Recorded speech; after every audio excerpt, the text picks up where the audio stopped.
how are you all? We were doing irrigation system in Rajasthan, and irrigation system में in the previous video we have covered an overview जहाँ पे हमने sources of irrigations के बारे में देखा था, well irrigation and all these things कि क्या proportion रहता है राजस्थान के अंदर इन sources से irrigations का. So that we have covered in the previous video. In today's video we'll start with the canal system. Canal system से हम जो आज का वीडियो है उसके अंदर स्टार्ट करेंगे. कैनाल्स जो है राजस्थान के अंदर कुछ इंपॉर्टेंट कैनाल्स हैं, जैसे कि गंग कैनाल होगी which is the first irrigation canal in Rajasthan. उसके अलावा नर्मदा कैनाल प्रोजेक्ट है, that is also important for us. थोड़ा सा हम भरतपुर कैनाल और जो गुड़गांव कैनाल है उसके बारे में देख लेंगे. ERCP हो गया आपका, जो ईस्टर्न राजस्थान कैनाल प्रोजेक्ट है, दैट इज़ मतलब कि वो भी काफ़ी टाइम से न्यूज़ के अंदर है. So will look about that also. और उसके अलावा जो मेन इंपॉर्टेंट कैनाल है IGNP which is Indira Gandhi canal project, that will cover in the next video. तो आज ये पहले छोटी छोटी सारी जो कैनाल्स वगैरह हैं वो एक बार देख लेते हैं, जिसके अंदर बहुत ज़्यादा इन्फॉर्मेशंस की हमें रिक्वायरमेंट नहीं है. सबसे पहले देखते हैं गंग कैनाल के बारे में. मैं यहाँ पे साथ साथ में लिखती ही जाती हूँ, ज़्यादा बेटर रहेगा. गंग कैनाल, गंग कैनाल जो है this is the first canal of Rajasthan. Rajasthan की फर्स्ट इरिगेशन कैनाल जो है वो गंग कैनाल है, 1927 के अंदर बनी थी. तो it is first Rajasthan first irrigation canal. Rajasthan first irrigation canal है, कब बनी थी? 1927 में. Foundation stone, its foundation stone was laid down by, foundation stone जो है laid by Maharaja Ganga Singh.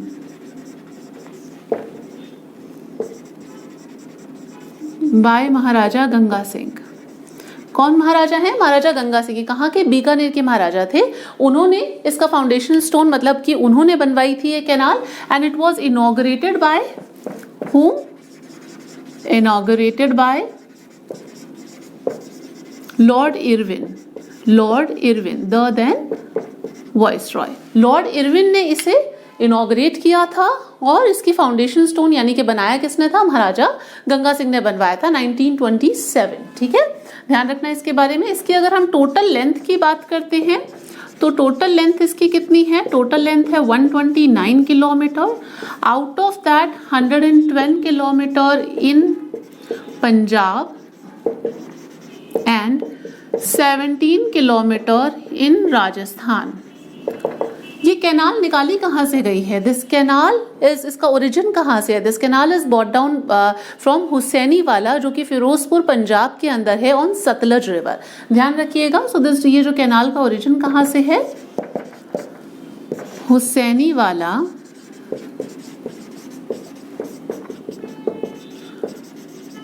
Firozpur Punjab on Sutlej river. ठीक है, थोड़ा सा इसके बारे में ध्यान रखना. गंग कैनाल जो है दिस इज इम्पॉर्टेंट कैनाल. यहाँ से जो ये हमने जैसे देखा कि 17 किलोमीटर राजस्थान के अंदर है, तो कंप्लीटली ये राजस्थान का गंगानगर के अंदर है. राजस्थान के गंगानगर जो डिस्ट्रिक्ट है उसे इस कैनाल ने बिल्कुल ट्रांसफॉर्म्ड कर दिया है. बिकॉज दैट फॉल्स अंडर, अगर हम फिजियोग्राफिकली देखें तो वो वेस्टर्न जो एरिड रीजन है उसके अंदर आता है. But because of the help of this canal, इस कैनाल की वजह से यहाँ पे इरिगेशन फैसिलिटीज बहुत अच्छी मतलब कि प्रोवाइड हुई हैं. और इस वजह से ही यहाँ पे जो इरिगेशन है वो कौन कौन सी जगह में प्रोवाइड कराया जाता है? इरिगेशन जो है वो यहाँ के irrigation provided in Vijaynagar, Nagar and Anupgarh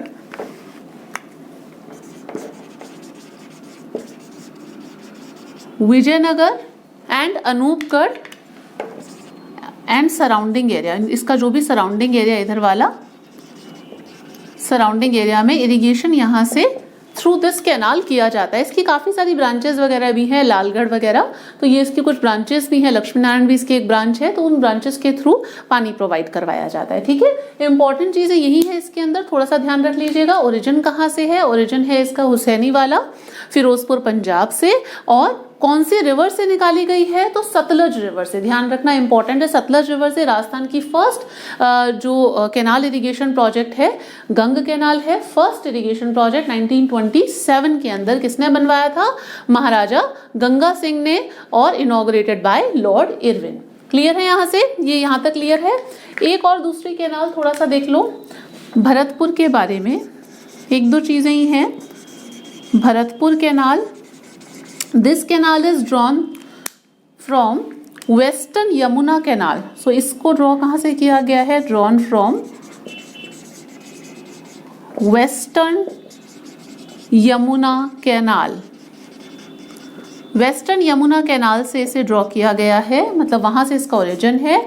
और यहाँ से जो भरतपुर कैनाल है ये कितना टोटल अगर हम देखा जाए तो टोटल 11,000 हेक्टेयर लैंड जो है इससे इरिगेट की जाती है। ठीक है, इरिगेशन प्रोवाइड कराया जाता है टोटल 11,000 हेक्टेयर लैंड को। एंड देन कम्स, ये हो गया। फिर उसके बाद सबसे ज्यादा भरतपुर कैनाल नाम से ही पता चल रहा है भरतपुर को मैक्सिमम बेनिफिट है। Bharatpur maximum benefited from this canal. Clear है? भरतपुर के बारे में बहुत ज्यादा कुछ नहीं है, सिर्फ ध्यान रखना वेस्टर्न जो यमुना कैनाल है वहां से ये ओरिजिनेट हुई है। ये ऊपर वाला रब कर रही हूं। एक गुड़गांव कैनाल भी थोड़ा सा देख लो। Gurgaon canal,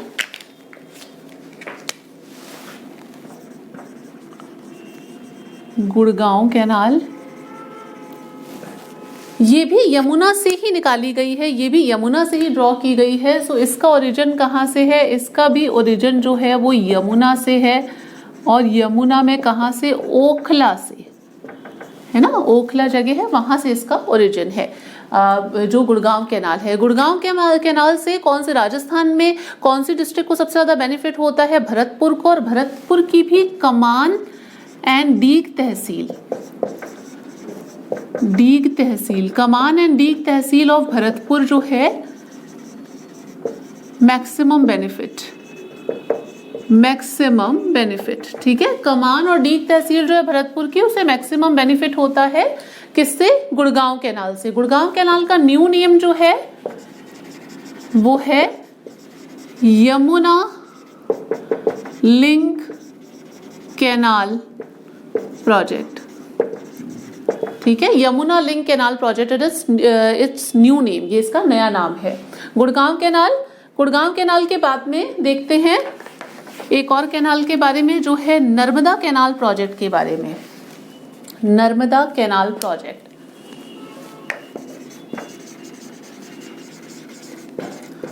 Narmada canal project, ये जो प्रोजेक्ट है Narmada canal project, this is between 4 states of India.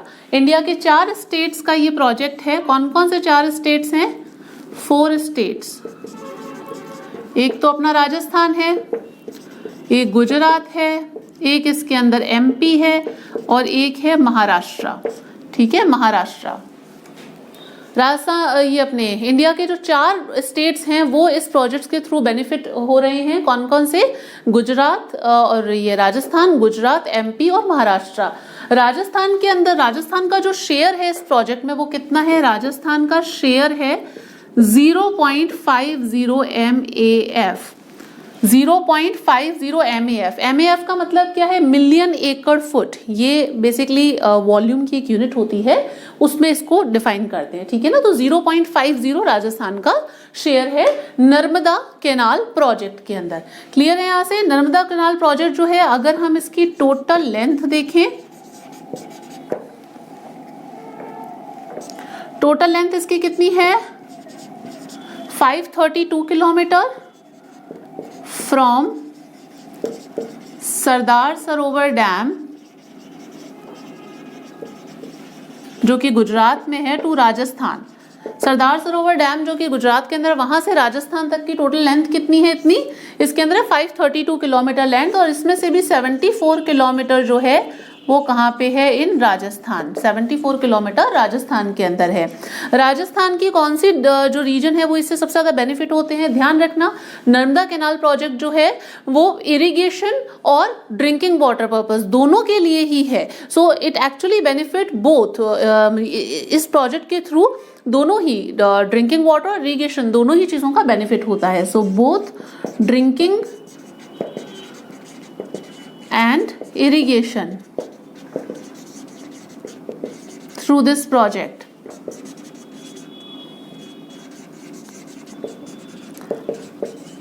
Rajasthan के कौन सा रीजन इससे बेनिफिट हो रहा है? राजस्थान का एक तो देखो ऐसे यहाँ से इस प्रोजेक्ट से ड्रिंकिंग वाटर और इरिगेशन की फैसिलिटीज कहाँ पे प्रोवाइड कराई जा रही है? सांचौर जालौर के अंदर। कहाँ पे?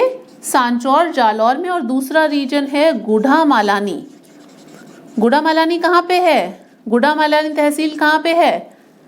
बाड़मेर के अंदर, है ना। तो बाड़मेर का गुढ़ामालानी और जालौर का जो सांचौर है वहां पे ड्रिंकिंग और इरिगेशन फैसिलिटीज जो है which is provided through Narmada canal project. ये राजस्थान के अंदर एंटर कहां से करती है? राजस्थान के अंदर ये एंटर करती है सीलू विलेज से। सीलू विलेज कहां पे है? सांचौर के अंदर। सांचौर के अंदर है, सांचौर जालौर में है, वहां से ये एंटर करती है। एक चीज ध्यान रखना, नर्मदा जो ये आपका कैनाल प्रोजेक्ट है इसके बारे में कि ये जो प्रोजेक्ट है राजस्थान के अंदर, this is the only project which is entirely, जिसमें इरिगेशन जो है वो एंटायरली स्प्रिंकलर्स के थ्रू किया जाता है। So this is the only project of Rajasthan where entire irrigation is done through the sprinkler technique. बताऊंगी स्प्रिंकलर टेक्निक क्या होता है, पहले लिख लेते हैं। So entire irrigation through sprinkler technique. ये क्वेश्चन पेपर में पूछा भी जा चुका है कई बार कि स्प्रिंकलर टेक्निक जो है वो कौन से प्रोजेक्ट्स के थ्रू, या स्प्रिंकलर टेक्निक कौन से प्रोजेक्ट में यूज की गई है। तो ध्यान रखना, नर्मदा कैनाल प्रोजेक्ट। स्प्रिंकलर होता क्या है? देखो, जैसे ये लैंड का एक पैच है, ठीक है, ये सपोज एक लैंड है। अब यहाँ पे क्या होता है, स्प्रिंकलर वाटर से आप ये समझो कि स्प्रिंकलर एक जैसे नेचुरल रेनफॉल होती है ना, बिल्कुल उसी तरीके से ही इरिगेशन प्रोवाइड किया जाता है। नेचुरल रेनफॉल की तरह कैसे करेंगे? अब यहाँ पे क्या है, ये जैसे पैच ऑफ लैंड है, यहाँ पे इस तरीके से पाइप्स होते हैं, ठीक है। और अब ये जो पाइप्स हैं उनमें यहाँ पे ऐसे वर्टिकल पाइप्स लगे हुए होते हैं, ठीक है।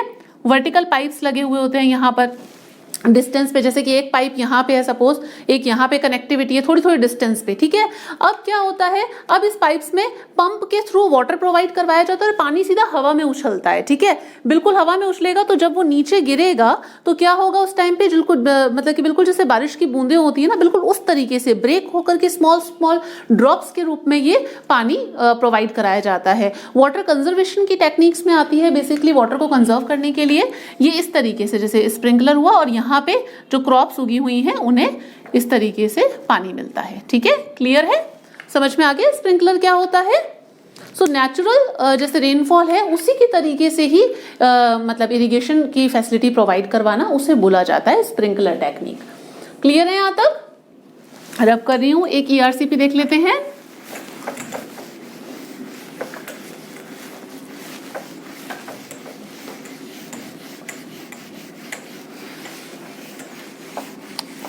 ERCP, eastern Rajasthan canal project, क्या चीज है ये?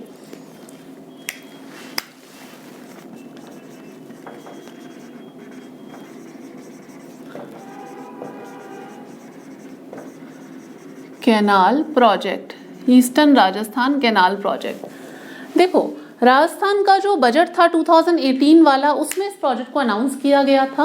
राजस्थान का जो बजट था 2018 का, उसके अंदर इस प्रोजेक्ट को अनाउंस किया गया था। इस प्रोजेक्ट का मेन ऑब्जेक्टिव ये है कि जो साउथ और जो साउथ ईस्टर्न रीजन है राजस्थान का जो साउथ ईस्टर्न रीजन है, साउदर्न पार्ट, वहां पे जो रिवर बेसिन्स में एक्सेस अमाउंट ऑफ वाटर होता है वहां से डेफिसिट बेसिन्स के अंदर वाटर को ट्रांसफर करना।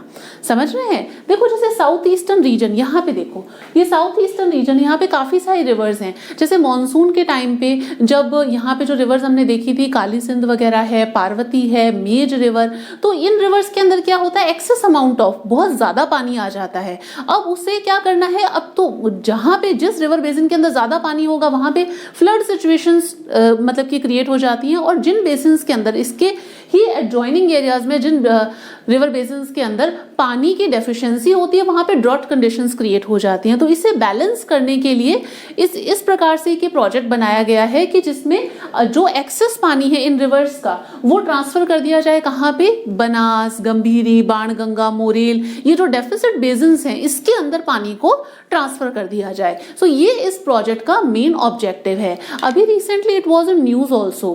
व्हाई? बिकॉज 2020 में 2020 के अंदर जो स्टेट गवर्नमेंट है उन्होंने सेंट्रल गवर्नमेंट को रिक्वेस्ट किया था कि भाई इस प्रोजेक्ट को आप नेशनल प्रोजेक्ट का स्टेटस प्रोवाइड करा दो। Why they are demanding national project status in that, and what is the benefit out of it? ध्यान रखना कि नेशनल प्रोजेक्ट का अगर किसी प्रोजेक्ट को स्टेटस मिल जाता है तो फंडिंग पैटर्न चेंज हो जाता है। फंडिंग पैटर्न यानी कि नेशनल अगर उसको स्टेटस मिल गया है नेशनल प्रोजेक्ट का तो 90:10 का फंड है। अब इसमें 90% जो फंड्स हैं उसके वो रिलीज किए जाएंगे, यानी कि 90% जो कॉस्ट है वो बॉर्न की जाएगी यूनियन गवर्नमेंट के द्वारा, और 10% कॉस्ट जो है which is born by the state government. और अभी क्या है, जब तक इसे स्टेटस नहीं मिला है तब तक 60-40 का रेशो है। 60-40 यानी कि 60% cost is born by the central government and 40% cost is born by the state government. तो ये थोड़ा सा ध्यान रख लीजिएगा। इसके बारे में थोड़ा लिख लेते हैं यहाँ पे। ये कब अनाउंस हुई थी? 2018 के अंदर डिमांड किया था, ध्यान करना अभी तक मिला नहीं है। Demanded national project status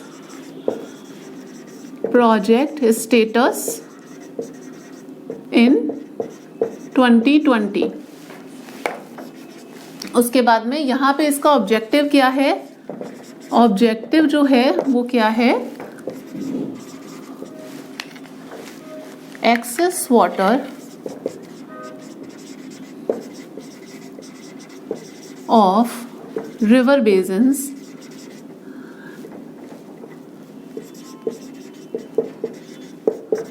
to transfer excess water of, थोड़ा सा शफल हो गए हैं वर्ड्स, आप लिख लेना। Transfer excess water of river basins to river deficit basin, water deficit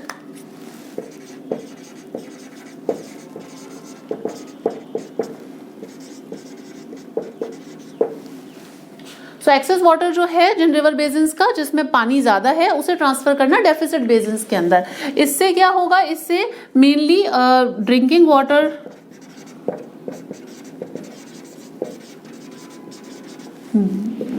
water requirements of 13 districts